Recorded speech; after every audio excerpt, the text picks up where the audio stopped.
Good morning students, I am Parvinder Singh. Today we discuss business studies class 12 chapter 3 business environment.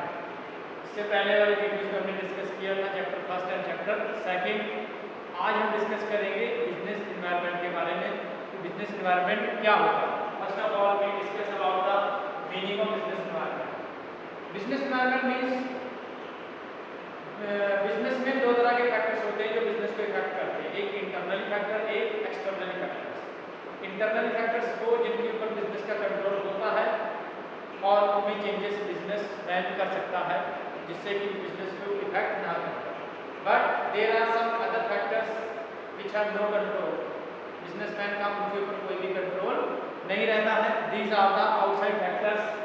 So meaning is business environment refers to the forces, factors, individuals and institutions which are outside the control of business enterprise but they may affect its performance.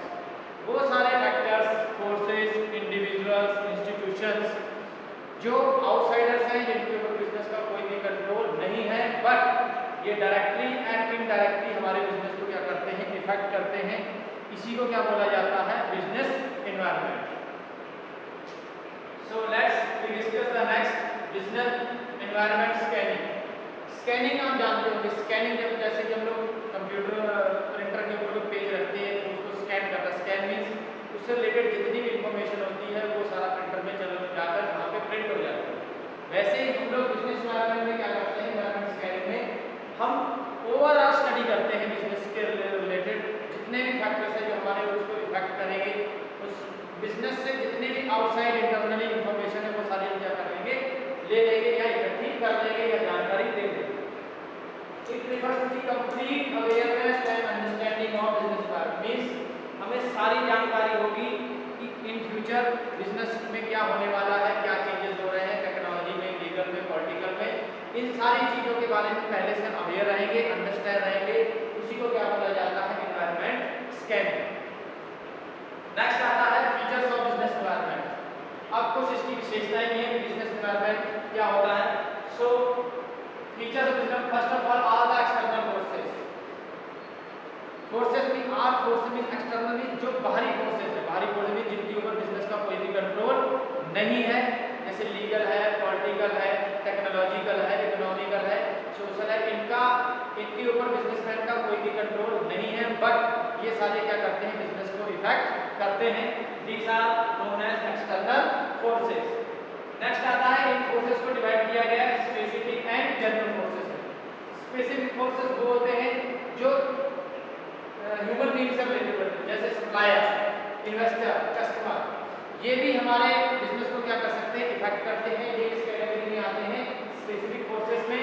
इसके अलावा जितने factors आते हैं, forces आते हैं, वो उसमें आ जाएंगे जनरल फोर्सेस में. जैसे social, political, legal and economical forces जिसमें ये इसमें आते हैं आपके जनरल फोर्सेस में. सो ये दोनों ही हमारे बिजनेस को क्या करते हैं? इफेक्ट हैं और इनके ऊपर हमारा कोई भी कंट्रोल नहीं रहता. इनको कैटेगराइज किया गया फोर्सेस को. थर्ड वन आता है इंटररिलेशन. ये जितने भी फोर्सेस या फैक्टर्स हैं ये एक दूसरे से इंटररिलेटेड है. एक फैक्टर दूसरे फैक्टर को भी इफेक्ट करता है. जैसे आता है कि यूथ में डिमांड आती है वेस्टर्न कल्चर की, विदेशी कपड़े पहनने की. वैसे ही इसका सीधा इफेक्ट हमारे बिजनेस में कौन से बिजनेस पे पड़ेगा? जो फास्ट फूड के ऊपर. मींस अगर हम वेस्टर्न कल्चर को अडॉप्ट करते हैं तो सीधा डिमांड हमारी बढ़ जाती है फास्ट फूड की.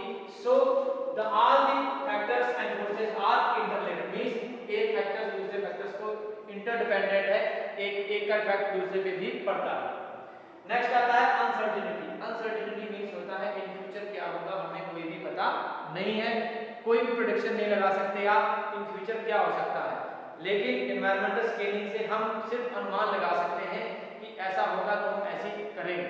But future is always uncertain. So environmental business की स्टडी करना बहुत ही टिपिकल है. पता नहीं लग सकता कि हमें इन फ्यूचर क्या हो सकता है, कौन सा फैशन, कौन सी टेक्नोलॉजी नहीं आ जाएगी, क्या चेंजेस आ जाएंगे. नेक्स्ट आता है dynamic. Dynamic means business environment जो होता है वो बहुत ही इजीली जल्दी क्या हो जाता है? चेंज होता रहता है. हमने सोचा कुछ था, हो कुछ गया. क्योंकि ये डिपेंड करता है demand, taste, preference, government policies, socials, इन सारी चीज़ों पे डिपेंड होता है।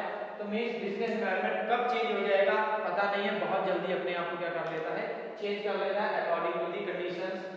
नेक्स्ट आता है कॉम्प्लेक्स। कॉम्प्लेक्स मीन्स बहुत जटिल है, बहुत कठिन है ये पता लगाना कि इन फ्यूचर या कल क्या होने वाला है, किसी को कोई पता नहीं है कि क्या हो सकता है। सो बिजनेस एनवायरनमेंट की स्कैनिंग करना या पता लगाना क्या होगा ये बहुत ही मुश्किल काम है, लेकिन फिर भी हम लोग ये करते हैं ताकि इन फ्यूचर हमें ज़्यादा लॉस ना हो। अगर बहुत कोई बड़ा चेंजेस आ जाता है या कोई चेंजेस होते हैं तो उसको इजीली अडॉप्ट कर सकें। नेक्स्ट आता है रिलेटिविटी। रिलेटिविटी मीन्स होता है कि अगर मान लीजिए ये डिपेंड करता है कंडीशन, रीजन के ऊपर, कंडीशन के ऊपर कि आप कहाँ पे रह रहे हैं, कहाँ पे काम कर रहे हैं, मीन्स किस कंट्री में बिजनेस कर रहे हैं।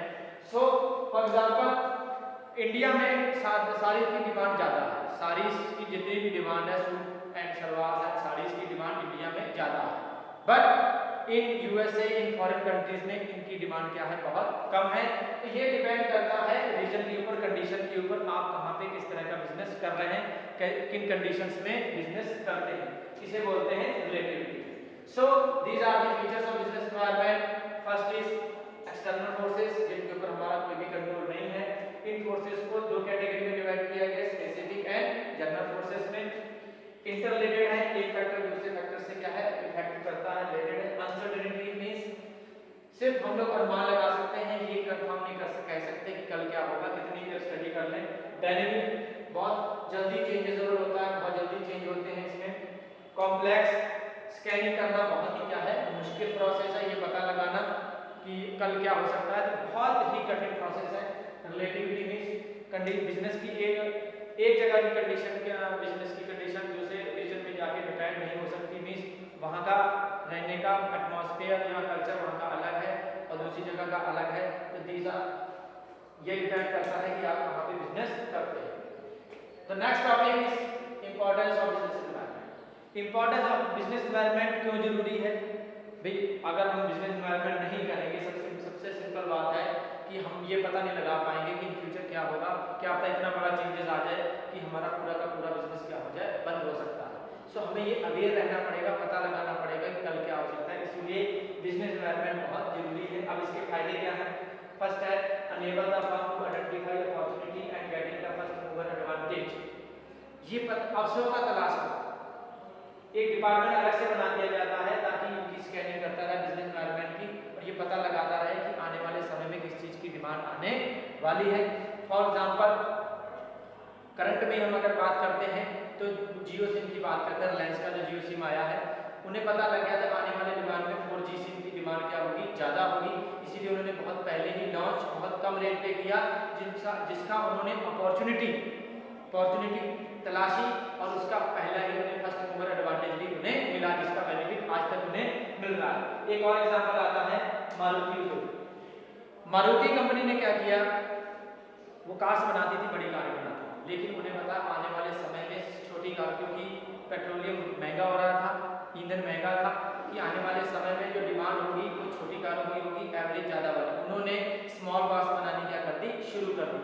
उन्हें पता था इन फ्यूचर हमें इस चीज़ की डिमांड आने वाली है, स्मॉल कार्स की, और वैसा ही हुआ। और उसको उन्होंने अपॉर्चुनिटी को आइडेंटिफाई किया और सबसे पहला फर्स्ट मूवर एडवांटेज भी उन्होंने ले लिया, मींस पूरी मार्केट के ऊपर उन्होंने टेक ओवर कर लिया। उनके साथ में कंपटीटर, जब तक उन्हें पता चला तब तक उन्होंने बहुत सारी कारें क्या कर दी थी, सेल कर दी थी। तो ये बिजनेस एनवायरनमेंट का सबसे बड़ा पहला फायदा है कि हम अपॉर्चुनिटीज को आइडेंटिफाई करते हैं और फर्स्ट मूवर एडवांटेज भी लेते हैं। सेकंड आता है help the firm to identify the threats and early warning signals. अब अगर हम फायदे के लिए सोच सकते हैं तो हमें ये भी सोचना पड़ेगा कि कहीं कोई ऐसा पॉलिसी या ऐसे कोई चेंजेस ना आ जाए जिससे कि हमारे बिजनेस को क्या हो, लॉस। तो बिजनेस एनवायरनमेंट की स्टडी करने के बाद हम अर्ली वार्निंग से हमें पहले पता चल जाता है कि इन फ्यूचर ऐसा होने वाला है। हम फिर एग्जांपल लेते हैं मारुति उद्योग का। उन्हें पता था कि कुछ समय बाद गवर्नमेंट की ये पॉलिसी है कि वो फॉरेन कंपनी को परमिट कर रही है कि वो इंडिया में आके बिजनेस करें और कार्स को बनाकर बेचें। उन्हें पहले पता चल गया, अर्ली वार्निंग सिग्नल हो गया। उन्होंने अपना प्रोडक्शन क्या कर दिया, इतना बढ़ा दिया कि जब तक वो कंपनीज आई तब तक उन्हें कोई भी लॉस नहीं हुआ और बहुत सारा उन्होंने प्रॉफिट कमा लिया, मार्केट के ऊपर टेक ओवर कर गए। तो ये आपका जो अर्ली वार्निंग सिग्नल भी आपको बता दिए जाते हैं किसने, अगर आप बिजनेस एनवायरनमेंट की अच्छे से स्कैनिंग करवाते हैं।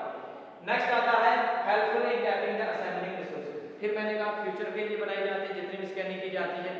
अगर हमें पता है इन फ्यूचर डिमांड आने वाली है, हम लोग एग्जांपल लेते हैं, पहले हम सभी के घरों में लगभग ऑफिस में जो आता था एक टीवी आता था, आजकल क्या आ रहा है एलईडी आ रहा है। टीवी बनाने वाली बहुत सारी कंपनीज को पता था कि इन फ्यूचर एलईडी और 3D टीवी की डिमांड आने वाली है, तो उन्होंने उसी के हिसाब से रिसोर्सेज को इकट्ठा करना क्या कर दिया, शुरू कर दिया, और टीवी से रिलेटेड जितने रिसोर्सेज हैं उनको परचेजिंग उनकी क्या कर दी, रॉ मटेरियल परचेज करना या प्रोडक्शन करना क्या कर दिया, बंद कर दिया, जिससे उन्हें इन फ्यूचर क्या हुआ, बेनिफिट हुआ। दूसरा एग्जांपल देते हैं, पहले कीपैड फोन आते थे, टच फोन नहीं थे, कंपनीज को पता चल गया with the help of business environment scanning कि इन फ्यूचर टच फोन की डिमांड ज़्यादा आने वाली है। उन्होंने कीपैड फोन बनाने का जो जितना मटेरियल था, रिसोर्सेज था, वो परचेज करना बंद करके टच फोन की डिमांड क्या कर दी, ज़्यादा कर दी। So this helpful in tapping and settling the resources. Next आता है helpful to adjust and adopt with the rapid changes. इसके फीचर्स में भी हमने पढ़ा था, बिजनेस एनवायरनमेंट बहुत जल्दी चेंज होता है, तो ये हम लोग पहले से ही डिसाइड कर लेते हैं, प्लानिंग कर लेते हैं, जिससे अगर कोई चेंजेस आता है, टेक्नोलॉजी में कोई चेंजेस आता है, तो हम उसको इजीली अडॉप्ट कर सके। नेक्स्ट है assisting in the planning and policy making. Business environment इसलिए स्कैनिंग की जाती है ताकि हम फ्यूचर के लिए क्या कर सकें, प्लानिंग और पॉलिसीज बना सकें।